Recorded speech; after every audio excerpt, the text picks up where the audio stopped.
Hi, my name is Gia Hamilton, and thank you for joining me for Live Your Purpose Artfully, a video series that looks at creatives and innovators who are living, working, and visiting the city of New Orleans.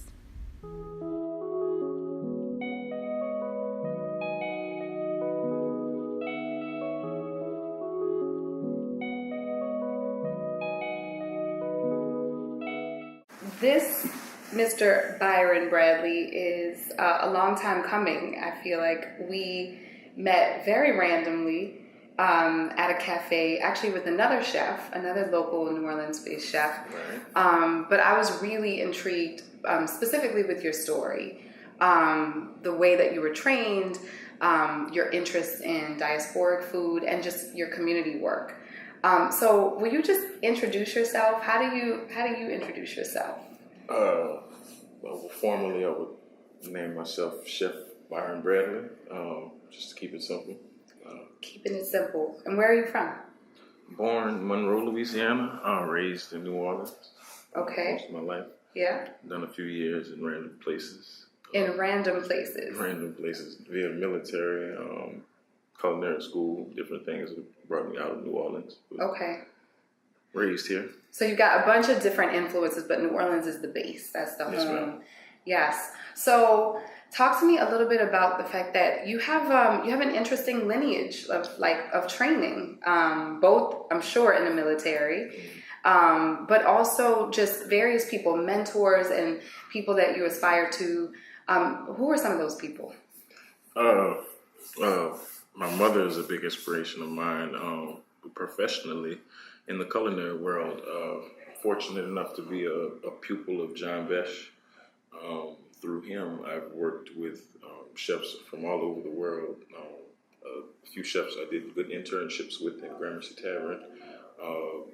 The Calhoun School with the Chef Bobo is a big mentor of mine now. And now here in New Orleans, I work with Chef Leah Chase, who's now a big mentor of mine. That's amazing to work with the great Leah Chase in the 7th Ward at Dookie Chase's.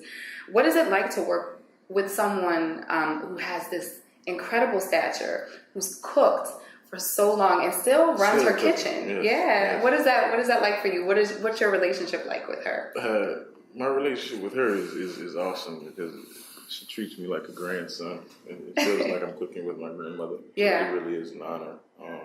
And it feels like family. It really does. Yeah. To learn from somebody like that and to see her still in the kitchen every day is truly humbling, if anything, just to know that Yes. you can always keep going. Yeah, I feel like there have been a couple of times when I've been in the restaurant and I go to the back to say hi, and she is just sharp as a whip, catching all the details before things go out. So you got a really, really, really amazing mentor right now. Yes, she is the best. So you're here, you're a chef, you doing this work, you're feeding people, you're thinking really deeply about culinary arts. But take me back to when you were 10. Little boy, Byron, were you in the kitchen? Were you cooking, eating? Were you into food? I was very into food at that age, but I wasn't necessarily in the kitchen. No, I was more paying attention to what food did to people. I had a big family on both sides of the family, so we spent a lot of time. Family events were a big piece of why we were together was food. Learning how food dictated the way people treat each other, what can bring people together, how people use food to speak to others, just to welcome others. So I was studying food at that point. But in a realistic sense, at 10 years old, I was probably drawing models out of Victoria's Secret books. Yes. Okay, so the artist in the most quintessential term, right? Yes. Yeah. Art in all forms. It's so interesting to me that you talk about that you were studying the way that food just welcomes people and created a mood or created an opportunity, because you currently have a dinner party series. Tell me a little bit about that. What was the impetus behind that? And why did you feel like you needed to do these private kind of dinner parties, intimate? So parties are under a food club that I call Haute. The premise of this was for me to express the elegancy that I can with food, what I've learned to use food in the sense of elegance and to put food on a certain platform, for people that wanted to indulge in a food that wasn't just, delicious or nutritious, but something that came with a story, like the culture of where this food came from, or how this type of food got to this particular area. Just what I want to do with my food is be able to teach people more of the culture of where it came from, not just for substance. Yeah. But I also do specifically tributes to Africa in dinner series with Chef David Hargrove. David Hargrove. Yes, Chef David Hargrove, him and myself. Shouting him out. Yes, shout out to Chef David. We do a dinner series called Tribute to Africa under the premise of Two Brothers, One Love is the name of our series. And we've done 2 so far, one at Lillette and one on St. Claude, and they've been great. And under that, we have done just that we've fused Creole, my Creole vision and his African vision onto these 2 wonderful menus, and we've sold out and done great. That's fantastic. So, like when you're thinking about spices or flavors, how are you thinking about putting together a menu, or just thinking about the types of flavors that you want people to experience when they're at the dinners? So with me, art is such the center of everything that I do. But it's funny. That's actually pretty funny because a lot of chefs think about food and how it's going to look first on plating. And me being an artist, I would think that's how I would focus. But I actually compare flavors first. And then with that, I believe I can make a beautiful picture with whatever I'm given, as long as it tastes good. So from on that premise, I pair things compared to what I know tastes well together. What flavor pairings go well together. And the next step would be just switching certain things up. For example, with making a jambalaya, if I wanted to make it a little more African, which is where it came from, called jollof rice, I would just add 1 or 2 African spices, but still keep some of the Creole things, like maybe a spicy sausage or the same andouilles and same paprika, same seasonings, but I'd add maybe, as in jollof rice has, just different spices that you would only find in Africa. So like what? Like, tell me a little bit, because I love jollof rice. Yeah. I do. And I definitely felt like there was a lineage between jambalaya and jollof. Right. But I can't quite put my finger on it, right? Because it's a spice that I don't have regular access to. Right. So, like, I don't want you to tell me your whole recipe, but, like, what's one spice that, if you wanted to have a more African or West African taste, that you can add to jambalaya? So, in many parts of Africa, they make it many different ways. But one spice that's typically in it that we don't put in it here is allspice. Allspice is one that we have here that you can actually add to it. Other than that, it's very random. I can't think of the name of it. Very random spices. And it's very small differences, actually. Like the types of rice that you would use, that we use here. We use jasmine here. Africa, in the African diaspora, they usually use something like bulgur rice or just different grains of rice, 1 or 2 different spices. And it's similar things like that that makes it easier for me as a chef to make that comparison, to teach people, like, look, you're eating this, you're used to eating this. This is exactly the same as this, where it came from, and just making those comparisons. The small, minor differences make a big difference. Yeah, they do. I mean, I love sampling food, and I think I mentioned to you I was just able to sample both Ghanaian and Nigerian food at one dinner, and it was like my mouth just was exploding with flavors. Sure. It was fantastic. So we're in a city that's known for food in New Orleans. The culinary arts are just really imperative to our tourist industry. What do you see as your role as a culture bearer, as someone who's like specifically in the culinary arts in the city? So for me, as an African American, I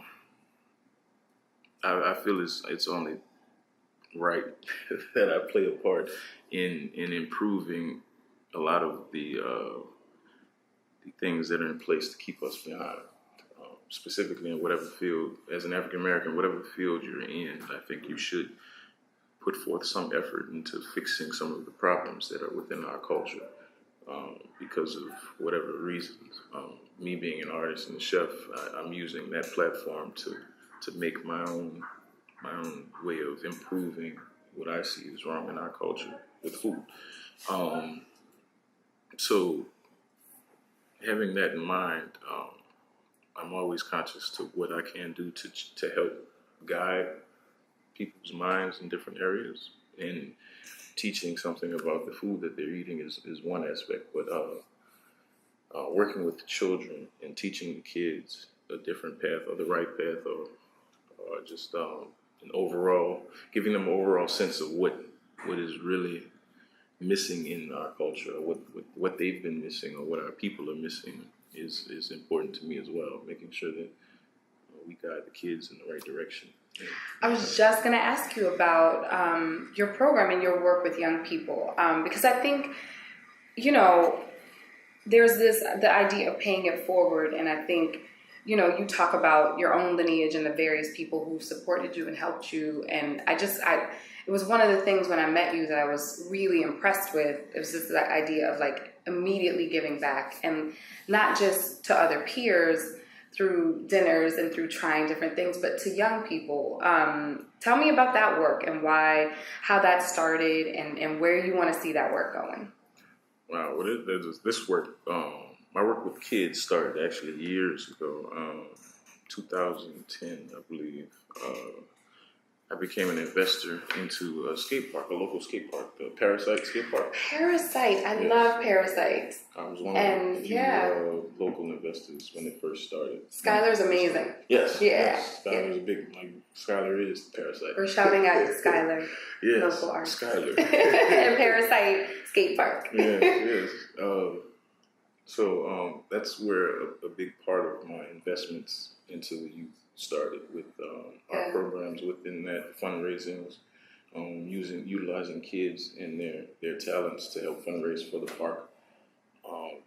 From that, later on I became a chef, and opportunities were available to work with organizations like Edible School Garden, Cafe Reconcile, and Liberty's Kitchen. I've done random events with them, hosting maybe Iron Chef competitions, or just mentorships with the kids. Just very random and spaced out events that I've done with those three organizations specifically, helping the kids of the city. And I also host Stop the Violence events at this community center that I work for. And with that, we usually have a very family-based atmosphere with things that are welcoming for kids, and just in those events we try to bridge the gap between what needs to happen and what people want to hear. So we'll have live entertainment, we'll have things that are entertaining for people, for kids as well, but at the same time we'll have messages thrown in between. We'll have someone come up, a guest speaker come up and say a few words of positivity, or say a few things that may guide people to think a certain way about something specific. So let's say we're having this Stop the Violence against neighborhood violence, violence against animals, so to speak. So we'd have a guest come and mention that maybe a history about certain animals, something that'll just pique the interest of people, and help guide them in the right direction. So, okay, I'm a mother, and I always get these questions around food that people are very shocked when they see my children like eating salads, or like they like Brussels sprouts. And there's this I think false that like children don't like vegetables, right? What's your experience been working with young people and exposing them to new things, new flavors, new food that maybe they haven't tried? What's your approach? I was actually, this leads back to my time in New York with Chef Bobo. That in that time period, I truly learned how open kids are and are willing to eat different foods. Working at this school under his program, it's a very simple program that each individual chef gets to create their own menu to teach them to have for the kids during their school day. Yeah. As long as we follow certain guidelines of keeping healthy, keeping a vegetarian, vegan, yada, yada, all of the dietary restrictions up front, you can cook whatever you want as a chef. With doing that, I was able to see kids eat all kinds of things, from Brussels sprouts to specific cultural foods that you wouldn't necessarily see them eating, like baba ganoush, which is a Greek dish with roasted eggplant. There are plenty of dishes that I've seen these kids were very welcome to eating, and it was because of the system that this chef had.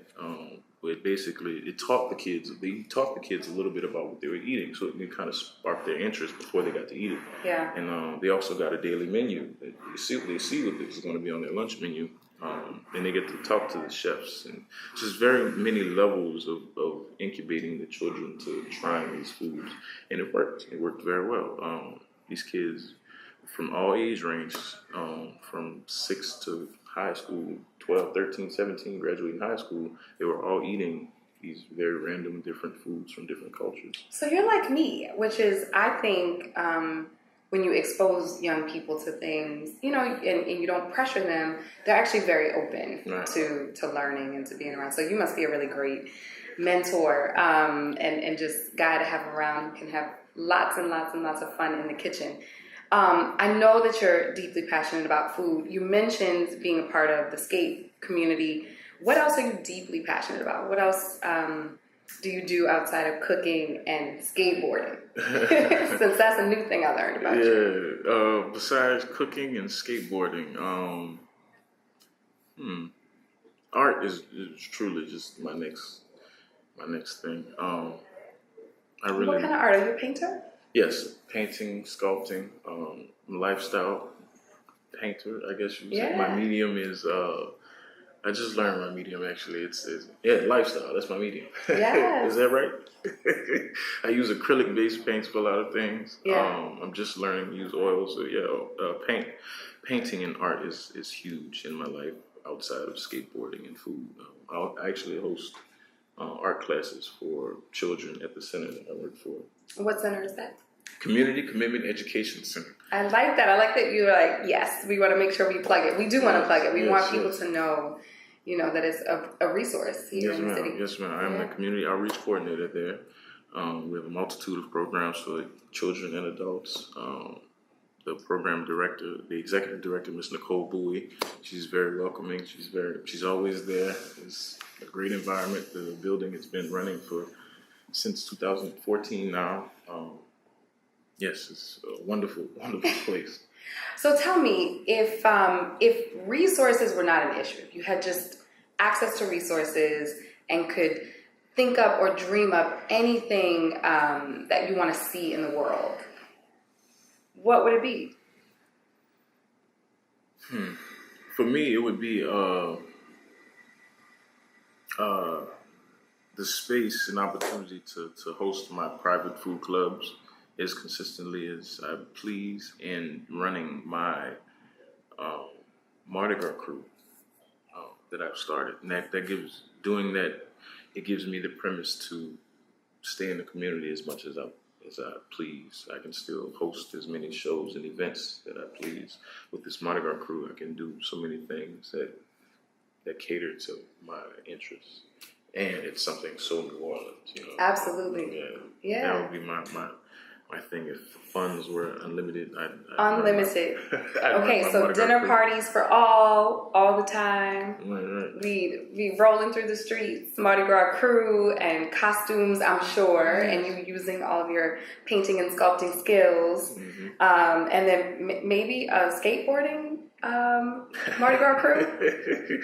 So we have a motorcycle crew. Yeah, I didn't think about that, having a skate crew. The motorcycle crew. I'm a skater, old skater, so I always have to bring it up. Think about that. Yes. A skate crew. Is there like I didn't think of it like a skating cartoon cat. Because we have like the Garfields, we have the Alley Cats in the Mardi Gras crew, but there's no like skating cat. Is there? See, just remember who you heard that from. I'll keep that in mind. Yes, definitely keep that in mind. Well, I really enjoy talking to you. I'm always so impressed with the work that you're doing. Like I said, from the very first time that we met and had a very long conversation about food and culture and being from this place that I think is very special to the rest of the country. And I hope that we get a chance to work together again. Indeed. I'm sure we will. Thank you. Yeah, absolutely. It's always a pleasure.